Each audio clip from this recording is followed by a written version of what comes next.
over here, feel free to come take a look. Oh my God. As I'm talking about this. This is also a very opportune time for people to take pictures of this hallway. So if you look down A deck, you'll notice you can't actually see the other end of A deck. You'll also notice we're going slightly downhill. That is not an optical illusion. We are going slightly downhill as we make our way to the center of the ship. Once you go past the center of the ship, you're going slightly uphill on the other side. That is just how the Queen Mary was built. Queen Mary was built with a sheer to deck. It is the banana-shaped curvature her keel follows, and every deck above that follows that same curvature. It is what made the Queen Mary flexible as she was sailing. So instead of snapping in half, she would bend and move in shape with the ocean.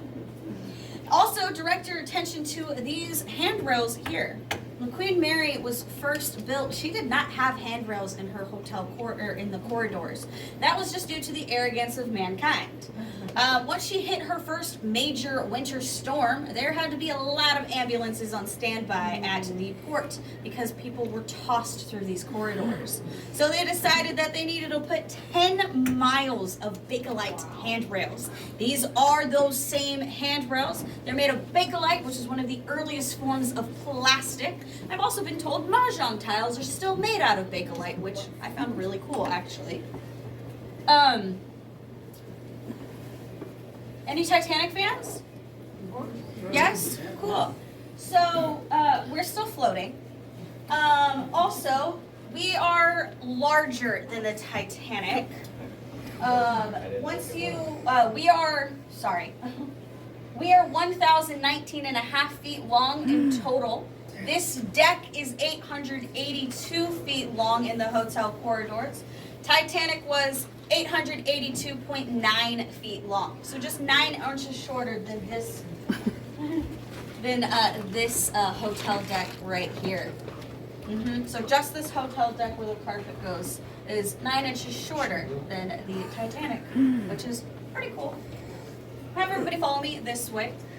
Mary, you have probably heard of room B340. This is the closest any of you will get to B340 today, just because our decks, our corridors here are unfortunately off limits right now. Well, actually, we walked over it just moments ago. Now, B340 is quite easily recognizable. It's the only stateroom we have that no longer has its plaque on it. Due to the popularity of this room, people kept breaking into it and stealing things. Their favorite thing to steal was that nameplate, so we simply stopped putting it back up. Yay! You're sorry. It's okay. So we stopped putting that nameplate back up for it, but you can buy a replica of the B340 nameplate in the gift shop. So in the 1960s, a passenger was staying in that room. She was asleep and she felt her covers being tugged away from her. She tugged them back up, then they got tugged away again. And a full-on tug of war ensued when she realized, I'm staying alone in this room, which caused her to wake up fully, and she saw a gentleman standing at the foot of her bed, staring down at her. That caused her to scream at the top of her lungs, and that gentleman disappeared. When her scream alerted the night steward that was staying down the hallway, he ran into her room, asked her what had happened. She then calmed down and explained the situation when he told her, well, I didn't see anybody leaving your room, nor did I pass by anyone on the way to your room. In the 1980s, it was just a standard hotel room, and a housekeeper just finished making the bed, and she realized that she needed some fresh towels. So she went out to her cart, grabbed those fresh towels, went back into the room, and the bed that she just finished making, all of the blankets and the sheets and the pillows were on the floor in a pile. We got complaints about B340 all the time. People said that the lights would start flickering, that the portholes opened and closed by themselves, or even the faucets would turn on by themselves as well. Due to the enormous amount of complaints we received, we ended up closing the room down to the public and we stripped it bare. And it was bare for years. Crew members still refuse to go into B340 alone. I'm one of those crew members. I won't go into B340 alone. It simply scares me. This deck actually scares me. Probably because of what I'm about to tell you next. 2018, they decided, let's reopen B340. We're going to market it as our haunted room experience.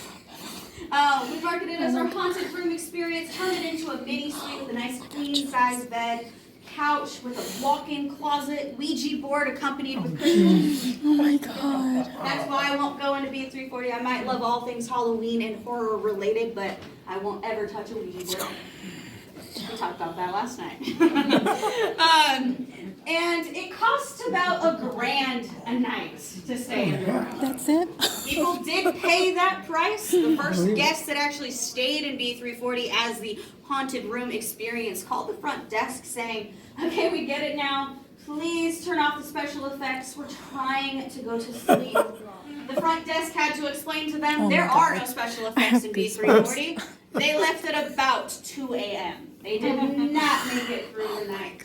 That actually happened all the time. But I guess they got their money's worth, right? They wanted to experience something. They did.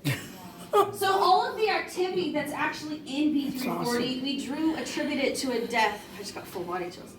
We do attribute it to a death that occurred in the 1950s. Unfortunately, just over time, we have lost all information in regards to the death. We do know someone died in there. We don't know who they were or how they died.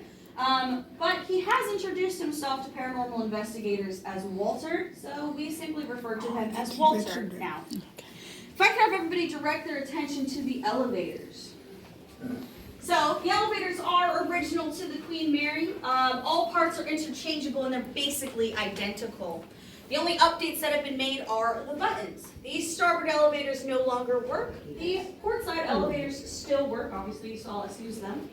The doors on the inside are super reflective, right? Yes, very reflective. They don't know this. We had, years ago, a former attractions crew member enter into those elevators at the end of her shift. She was in quite a hurry. She entered into the elevators, and when the doors closed, she saw the reflection of a woman in a blue dress standing behind her. She was super embarrassed that she didn't say hi to her when she entered into the elevator. Turned around. She was alone in the elevator. Turned back to the elevator doors, and the reflection was still there. When she reached her floor, those elevator doors opened up, and a rush of air left the elevator next to her. Oh my God. When she got to her manager's office, probably she then turned in all the paperwork she needed to, as well as a resignation that day. Oh my God. She actually quit right there on the spot. HR has actually told us that we lose about 10 people a year due to paranormal encounters they have on board. They see something, hear something, feel something, get scared, and then they quit. We are going to make our way down one more step. You will press R once you get in there. Oh my God. Look at that. I just keep getting them.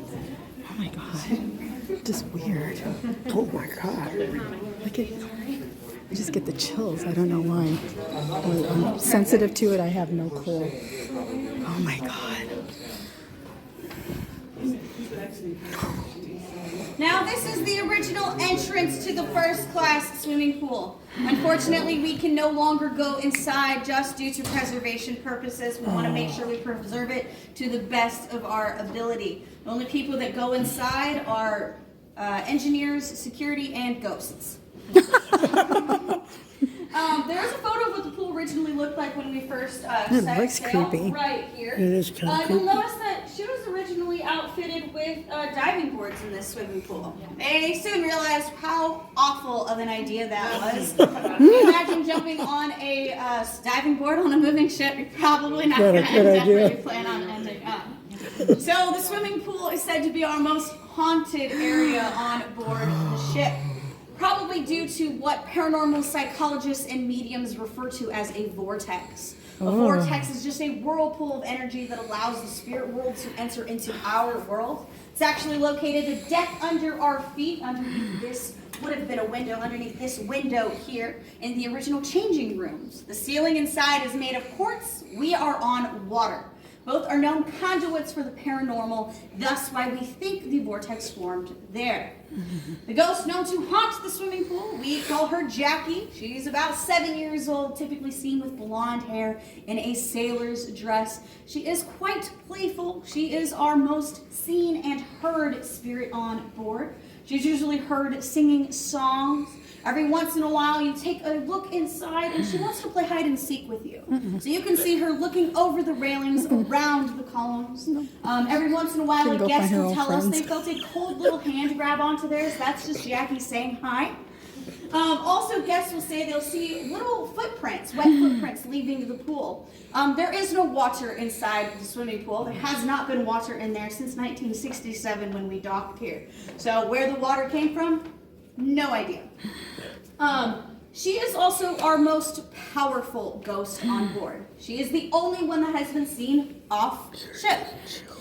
Once you entered onto our property, you saw that big white dome. It's now the Carnival Cruise Line check-in. For Dark Harbor, which was our Halloween event, we did use it for mazes a couple of times. It was a soundstage as well. Batman and Robin with George Clooney, I have been told that was the Batcave. And the first Pirates of the Caribbean, that was Tortuga. But it was originally built to house the Spruce Goose, which was Howard Hughes' big wooden plane that left in 1993. It's now at an Air and Space Museum in McMinnville, Oregon. But when the Spruce Goose was in there, our security guards did their final walkthroughs here as well as over at the Spruce Goose Dome. One night in particular, our security guard went into the dome and saw a little girl walking over the plane's wings. He shouted out to her that this was super dangerous. She needed to jump off the wings and get down. She shouted back, okay, jumped off the plane's wings, and once she reached the ground, disappeared into thin air. So not only is she our most heard and seen, but also our most powerful spirit on board, other than the alcohol in the observation bar. Feel free to take a moment to look inside through the doors here. Like I said, there is not water inside. It's just a lighting effect in order to make it look creepy. Also, they just waxed this decking here on the sides, so just be really careful if you stand on it. That's original. That's actually what all of the interior decking used to look like in the Queen of Mary. If you take a look at it, you can still see the impressions of women high heels mark in it. Oh. Our guests. That does actually mark the end of your tour with me today. I am so sorry. I know you're gonna miss me. No, you can come visit me again, though. I really do hope you enjoyed your tour with me today. I'm gonna have everybody follow me outside, and I can give directions from there. If you did enjoy my tour, once again, my name is Christina. If you absolutely hated this tour, my name is Mindy. Have everybody follow me this way.